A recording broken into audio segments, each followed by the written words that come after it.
Bismillahirrahmanirrahim. Assalamualaikum warahmatullahi wabarakatuh. Sebelumnya, Ibu memperkenalkan diri, nama saya Putri Indah Pertiwi. Anak-anak bisa manggil saya Bu Puput, ya. Saya mengampu mata pelajaran biologi. Saya ucapkan selamat, kalian telah bergabung di SMA IT Al-Ihwan, ya. Tetap semangat belajarnya, walaupun di tengah pandemi ini kita masih belajar daring atau online, ya. Jadi tetap semangat dan juga tetap selalu jaga kesehatan, ya. Oke, langsung saja Ibu akan menerangkan bab pertama di pertemuan pertama kita tentang ruang lingkup biologi, ya. Oke.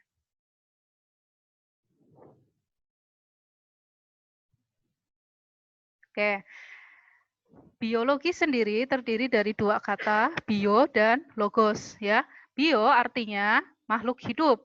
Logosnya itu artinya ilmu, ya. Jadi ilmu yang mempelajari tentang makhluk hidup. Jadi hewan, tumbuhan, manusia, zat-zat atau mikroorganisme semuanya dipelajari di sini di biologi. Oke, langsung aja. Slide selanjutnya. Adapun tujuan pembelajarannya menjelaskan tentang ruang lingkup biologi dan keterkaitan biologi dengan metode ilmiah. Tapi nanti metode ilmiah di pertemuan selanjutnya ya, Nak. Terus ada nih, ya, nanti ada di slide selanjutnya, ya.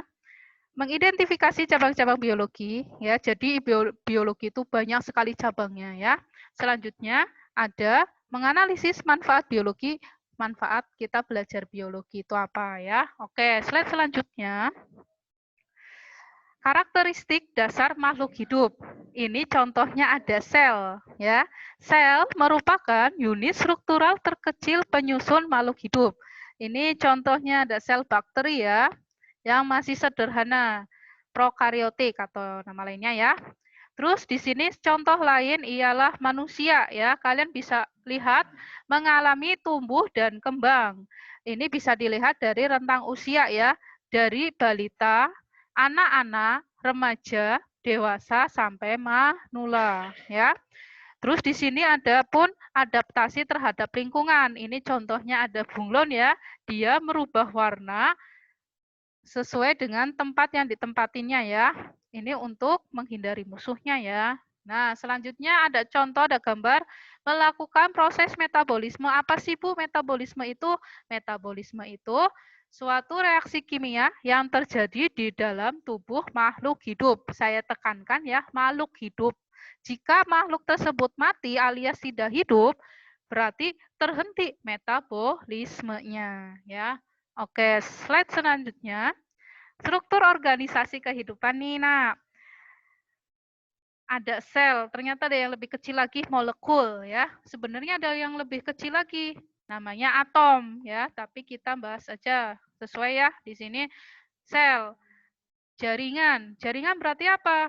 Gabungan dari sel atau kumpulan sel yang memiliki tugas dan fungsi yang sama. Habis jaringan ada organ. Berarti organ apa, Bu? Organ merupakan gabungan dari jaringan yang memiliki tugas yang sama, membentuk organ. Selanjutnya sistem organ, berarti kumpulan dari organ-organ membentuk suatu sistem. Contohnya ada sistem pernapasan, sistem peredaran darah. Barulah terbentuk organisme atau individu. Jika lebih luasnya lagi ada populasi dan seterusnya sampai biosfer. Di sini sebenarnya di atasnya bioma ada biosfer ya. Jadi gini nak, kita stop dulu sampai organisme ya atau individu. Sebelum menjadi individu, kita nggak mungkin bisa membelah. Istilahnya nih, ibu jadi dua, nggak bisa. Tapi yang membelah itu selnya. Bu, kok Naruto bisa membelah? Bukan ya, itu hanya animasi ya. Jadi yang membelah itu selnya. Sebagai contoh, untuk syarat untuk menjadi organisme tentunya harus mengalami fertilisasi atau kawin ya. Di sini sebagai contoh nih, sel. Ada sel telur atau ovum dan sel sperma. Bertemu nanti melalui fertilisasi atau kawin jadi zigot. Di zigot inilah akan terbentuk jaringan. Nanti tumbuh dan kembang dari zigot berubah menjadi embrio, ya. Selanjutnya dia akan jadi janin, ya, sebagai contoh pada manusia, ya. Ini tadi urut-urutannya ada sel ovum, ya, atau sel telur ketemu sel telur ketemu sel sperma, nanti menghasilkan zigot. Ya, ini urut-urutannya, Nak. Zigot nanti jadi embrio, nanti jadi janin. Barulah pada saat lahir jadilah bayi, ya. Nah, ini urut-urutannya, tapi masyarakat umum biasanya kalau di dalam kandungan yaitu janin, ya. Iya benar janin, tapi kalau urut-urutannya itu sebenarnya awal mula itu namanya zigot. Baru jadi embrio. Tahap zigot ini terbentuk jaringan, ya. Kalau pada saat jadi embrio ini sudah ada organ, contohnya ada jantung, ada paru-paru, ada usus dan lain-lain, ya. Nah, janin ini sudah lengkap nih organ-organnya. Bahkan ada yang sebagian aktif sistemnya, ya. Sebagai contoh sistem peredaran darah, ya, yang pertama kali diaktifkan, ya.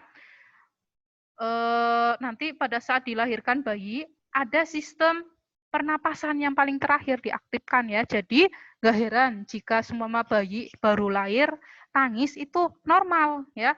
Justru jika ketika bayi tersebut lahir terus nggak nangis, nah itu yang dikhawatirkan malah meninggal, ya. Jadi kalau bayi tadi baru dilahirkan nangis itu normal, ya, karena baru diaktifkan sistem pernapasannya, begitu, ya. Selanjutnya, struktur organisasi kehidupan nih yang tadi saya jelaskan, ya, dari yang terkecil sel, ya. Ada maksudnya sebelum jadi sel ini ada molekulnya, ya, bisa berupa protein contohnya, ya. Sel, jaringan, organ sampai ke sistem organ, barulah terbentuk organisme. Kita utuh berarti sudah ada semuanya ini, ya. Oke, selanjutnya ini contoh ada anak perempuan. Berarti dia individu satu kan? Berkelompok nih, gabungan dari individu sejenis gabungan dari individu sejenis membentuk suatu populasi, disebut populasi, ya. Selanjutnya ini contoh ada ekosistem sawah. Ekosistem sawah di sini melibatkan adanya faktor biotik dan abiotik, ya. Ingat, di biologi ada awalan A selalu artinya itu tidak. Contohnya ini biotik hidup, abiotik tidak hidup. Berarti biotiknya apa, Bu? Biotiknya ini manusia, kerbau, tumbuhan, ya. Misalkan di ekosistem sawah. Abiotiknya apa, Bu? Yang tidak hidup, ya. Contohnya ada suhu, batu, di sini ada cahaya, ada pH, ada kelembapan, ya. Jadi ingat-ingat, Nak, kalau ada awalan A di biologi artinya tidak, ya. Selain itu apa lagi contohnya? Contohnya vertebrata, avertebrata.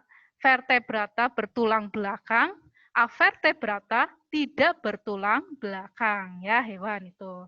Di sini tadi kan populasi, ya. Setelah populasi ada komunitas. Berarti komunitas itu gabungan dari populasi atau kumpulan populasi, bisa populasi manusia, hewan, tumbuhan yang saling berinteraksi, ya. Membentuk suatu ekosistem, kan urut-urutannya, ya. Tadi individu, populasi, komunitas, ekosistem, bioma, dan terakhir ada biosfer, ya. Oke, selanjutnya ini contoh dari bioma. Ada hutan hujan tropis. Ini di Indonesia juga jenis hutannya hujan tropis, ya. Jadi ini berhubungan dengan lokasi geografis tertentu, ya.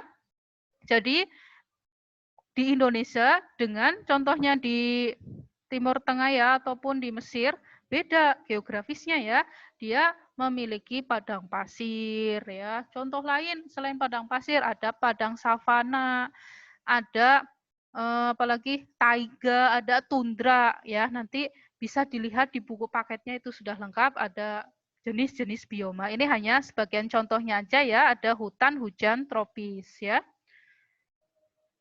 Selanjutnya, klasifikasi makhluk hidup ya. Ini waktu SMP kan kita pernah belajar nih, kelas 7 lebih tepatnya ya. Ini tokohnya namanya Carl Woese ya, membuat klasifikasi 6 kingdom ya. Kingdom itu tertinggi ya urutannya pada takson. Pada masih ingat nggak nak? Takson. Jadi setelah kingdom apa? Ya, sering ketuker-tuker. Nah, Ibu akan buat jembatan keledainya ya, biar mudah untuk ingatnya. Oke. Jembatan keledai itu apa sih? Untuk memudahkan kita mengingatnya ya. Oke, Ibu tulisnya di sini aja ya. Jadi klasifikasi ataupun takson ya, maaf. Takson atau tingkatan harus berurutan ya dari yang tertinggi namanya kingdom ya. Saya tulis dulu.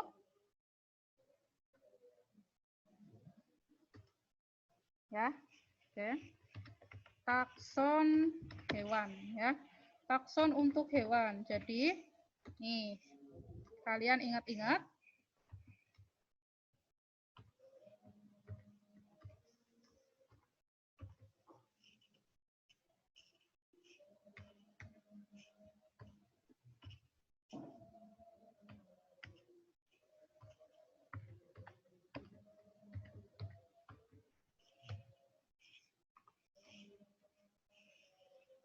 terus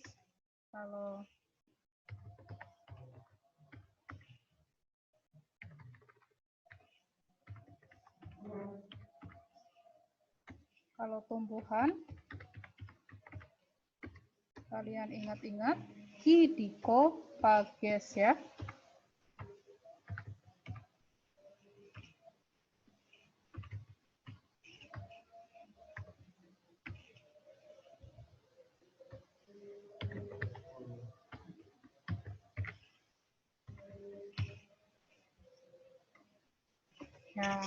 Nah, di sini Ibu akan jelaskan ya, takson atau urut tingkatan ya, dari yang tertinggi sampai yang terendah ya.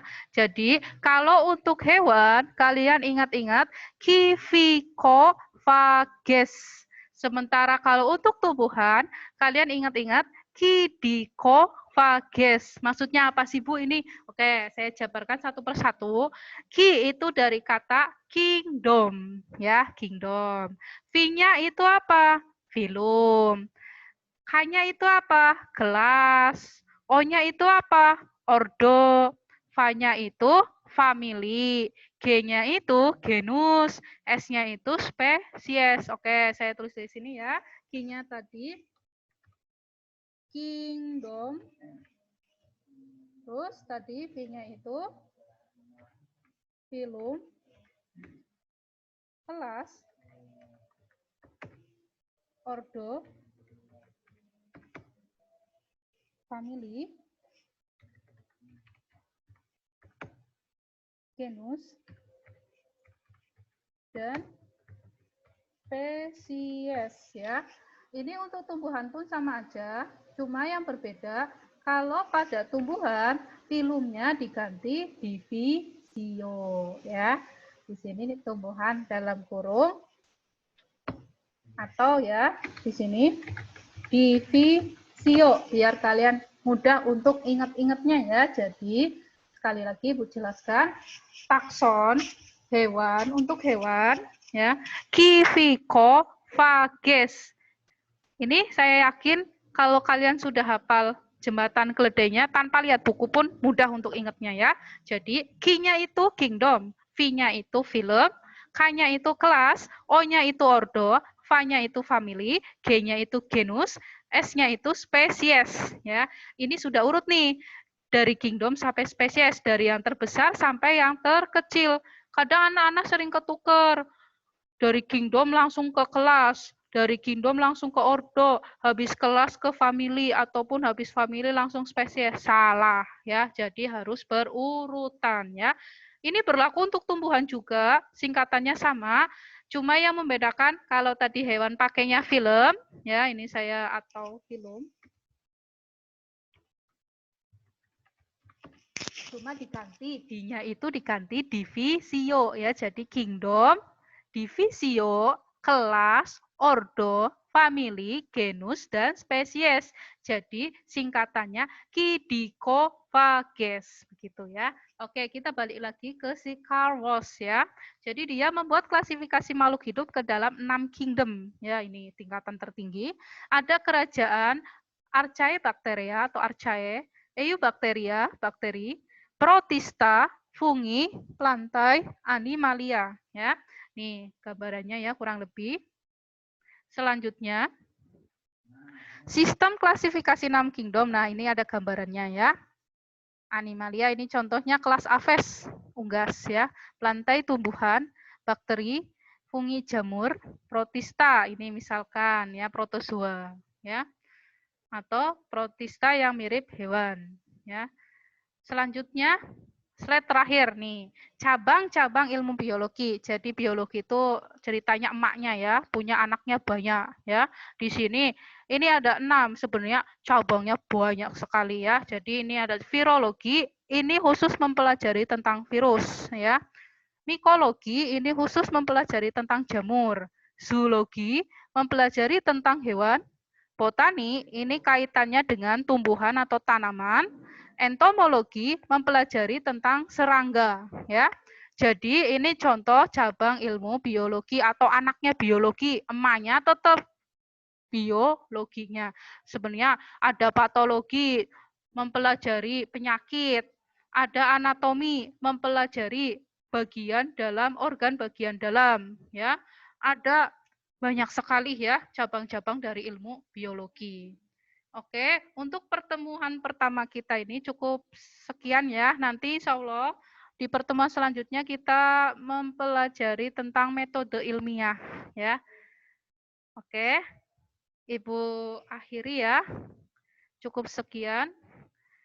Assalamualaikum warahmatullahi wabarakatuh.